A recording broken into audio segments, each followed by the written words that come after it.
March 20 Idukki തൊടുപുഴയിൽ നിന്ന് പുറത്തുവന്ന തിരോധാന കേസ്. കാറ്ററിംഗ് ഉടമ ബിജു ജോസഫിനെ കാണാനില്ല. തൊട്ടു പിന്നാലെ 22 തൊടുപുഴയിലെ ഗോഡൌണിലെ മാലിന്യക്കുഴിയിൽ അയാളുടെ മൃതദേഹം. സംശയമുന ആദ്യമേ തറച്ചത് ബിജുവിന്റെ മുൻ ബിസിനസ് പങ്കാളി ജോമോനിലേക്ക്. പിന്നാലെ പോലീസിന് തെളിവുകൾ കിട്ടിക്കൊണ്ടേയിരുന്നു. തട്ടിക്കൊണ്ടുപോയി കൊന്നതെന്ന് പോലീസ് ഉറപ്പിച്ചു. പെട്ടെന്നുണ്ടായ പ്രകോപനമല്ല. ജോമോനും കൂട്ടാളികളും നടത്തിയത് മാസങ്ങൾ നീണ്ട പ്ലാനിംഗ് ആണ്. ക്രൂരമായി മർദ്ദിച്ചു കൊന്നത്. കേസന്വേഷണം ഇപ്പോൾ എത്തി നിൽക്കുന്നത് ജോമോന്റെ ഭാര്യയിലേക്കും. തൊടുപുഴയിൽ കൊല്ലപ്പെട്ട ബിജുവും ഈ കേസിലെ ഒന്നാം പ്രതിയായ ജോമോനും തമ്മിൽ സുഹൃത്തുക്കളും ബിസിനസ് പങ്കാളികളുമായിരുന്നു. ബിസിനസ്സിനെ ചൊല്ലിയാണ് ഇരുവരും തമ്മിൽ തർക്കങ്ങളുണ്ടാകുന്നത്. തുടർന്ന് ബിസിനസ് പങ്കാളിത്തം അവസാനിപ്പിച്ചു. അപ്പോഴും ബിസിനസ്സിലെ സ്വത്ത് പങ്കുവെക്കുന്നതുമായി ബന്ധപ്പെട്ട തർക്കങ്ങൾ തുടർന്നു. താൻ വഞ്ചിക്കപ്പെട്ടുവെന്ന് ജോമോൻ പലരോടും പറഞ്ഞിട്ടുണ്ട്. ഇതോടൊപ്പം തന്നെ പോലീസ് സ്റ്റേഷനിലും പരാതി നൽകി. ഉപ്പുതറ പോലീസ് സ്റ്റേഷനിൽ വാഹനങ്ങളും ഉപകരണങ്ങളും പങ്കുവെക്കുന്നത് സംബന്ധിച്ച് ബിജുവും ജോമോനും തമ്മിൽ ഒരു കരാറിൽ ഒപ്പുവെച്ചിരുന്നു.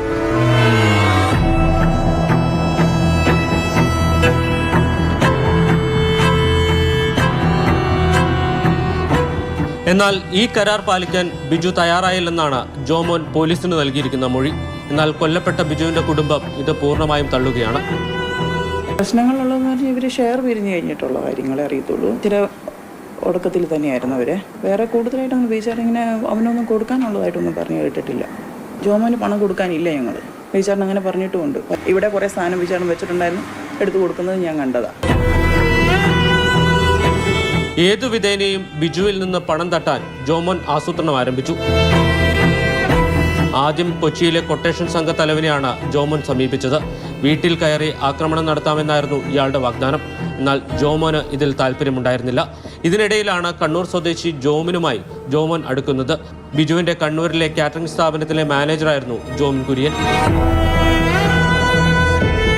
ജോമിനും ബിജുവും തമ്മിൽ സാമ്പത്തിക തർക്കങ്ങളും ഉണ്ടായിരുന്നു. ജോലി ചെയ്ത വകയിൽ 10 മാസത്തെ ശമ്പളം തനിക്ക് ബിജു നൽകാനുണ്ടായിരുന്നുവെന്നാണ് ഇയാൾ പോലീസിന് മൊഴി നൽകിയിരിക്കുന്നത്. ജോമിൻ വഴിയാണ് ജോമോൻ കേസിലെ 2ഉം 3ഉം പ്രതികളായ ആഷിഖ് ജോൺസൺ, മുഹമ്മദ് അസ്ലം എന്നിവരുമായി ബന്ധപ്പെടുന്നത്. 6 ലക്ഷം രൂപയ്ക്ക് കൊട്ടേഷൻ ഉറപ്പിച്ചു. 25 ലക്ഷം രൂപയെങ്കിലും ബിജുവിൽ നിന്ന് തട്ടിയെടുക്കുകയായിരുന്നു ലക്ഷ്യം. 12,500 രൂപ ജോമോൻ അഡ്വാൻസായി നൽകി. മാർച്ച് 15-നാണ് നാൽവർ സംഘം ബിജുവിനെ ലക്ഷ്യമിട്ട് തൊടുപുഴയിലെത്തുന്നത്. 3 ദിവസം ബിജുവിന്റെ ഓരോ നീക്കങ്ങളും സംഘം വിലയിരുത്തി.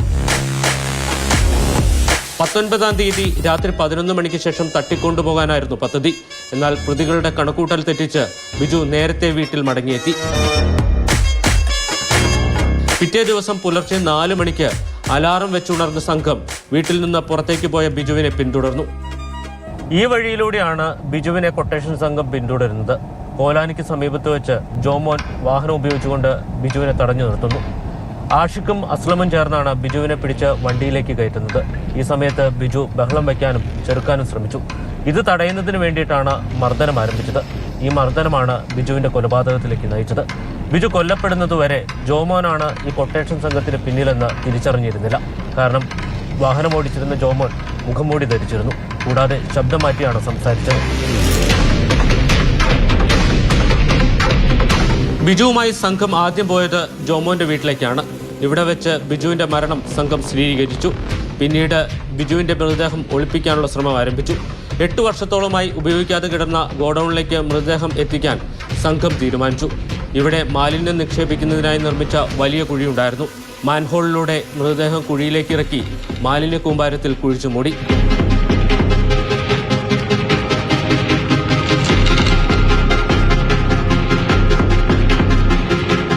പ്രാഥമിക അന്വേഷണത്തിൽ മനസ്സിലാവുന്ന ഇത് കുറച്ച് നാളായിട്ട് ഇവർ പ്ലാൻ ചെയ്തിട്ടുണ്ടായിരുന്നു. മുമ്പും ഇവർ ഒരു പ്ലാൻ ചെയ്തിട്ട് ഒരു അറ്റംപ്റ്റ് നടത്തിയിട്ടുള്ളതായിട്ട് മനസ്സിലായിട്ടുണ്ട്. അത് കൂടുതൽ അന്വേഷണത്തിൽ മാത്രമേ നമുക്ക് വ്യക്തത വരുത്തുള്ളൂ. ഈ ഇൻവെസ്റ്റിഗേഷൻ നടന്നുകൊണ്ടിരിക്കുകയാണ്. ഇപ്പോഴത്തെ ഒരു വർഷം പ്രകാരം അവർ അന്ന് രാവിലെ ഇയാളെ കിഡ്നാപ്പ് ചെയ്തതായിട്ടും വണ്ടിയിൽ വെച്ചിട്ട് തന്നെ മർദ്ദിച്ചതായിട്ടാണ് മനസ്സിലാവുന്നത്. വണ്ടിയിൽ വെച്ചിട്ട് ആൾ കൊല്ലപ്പെടുകയാണ് ഉണ്ടായത്. അതിനുശേഷം അവിടെ ആ ഗോഡൌണിൽ പോയിട്ട് ബോഡി ഡിസ്പോസ് ചെയ്യാൻ.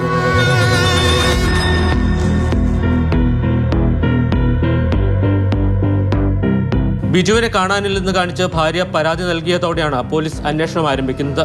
ജോമോനിൽ നിന്ന് ഭീഷണി ഉണ്ടായിരുന്നതായി ഇവർ പോലീസിനോട് പറഞ്ഞിരുന്നു. ബിജുവിന്റെ ഭാര്യയെയും വിളിച്ച് ജോമോൻ ഭീഷണിപ്പെടുത്തിയിരുന്നു. ഒരു തവണ എന്നെ വിളിച്ചായിരുന്നു. ബിജുവിൻ്റെ കൊല്ലൂ എന്നുള്ള രീതിയിലാണ് പറഞ്ഞത്. ഞങ്ങൾ ബീച്ചാറിനോട് ഞാൻ പറഞ്ഞു.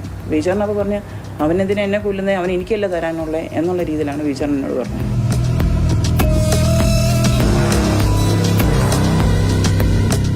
ഇതിനു മുമ്പ് തന്നെ ഈ കേസിലെ രണ്ടാം പ്രതി ആഷിഖ് പോലീസിന്റെ പിടിയിലായി.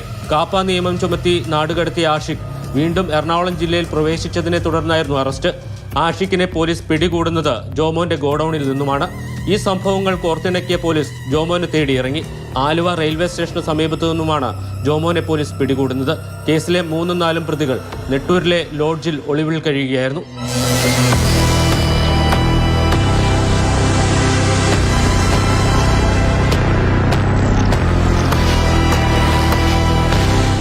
കേസിന്റെ അന്വേഷണം ഇപ്പോൾ ജോമോന്റെ ഭാര്യയിലെത്തി നിൽക്കുകയാണ്. ഈ കുറ്റകൃത്യത്തെക്കുറിച്ച് ഇവർക്കറിയാമോ എന്നുള്ളതാണ് പോലീസ് പരിശോധിക്കുന്നത്. ഇതിന് ജോമോനെ വീണ്ടും കസ്റ്റഡിയിൽ വാങ്ങി ചോദ്യം ചെയ്യും. ഇടുക്കിയിൽ നിന്ന് വിനു കാഞ്ഞിരപ്പള്ളിക്കൊപ്പം ജെയിൻസ് രാജു, മാതൃഭൂമി ന്യൂസ്.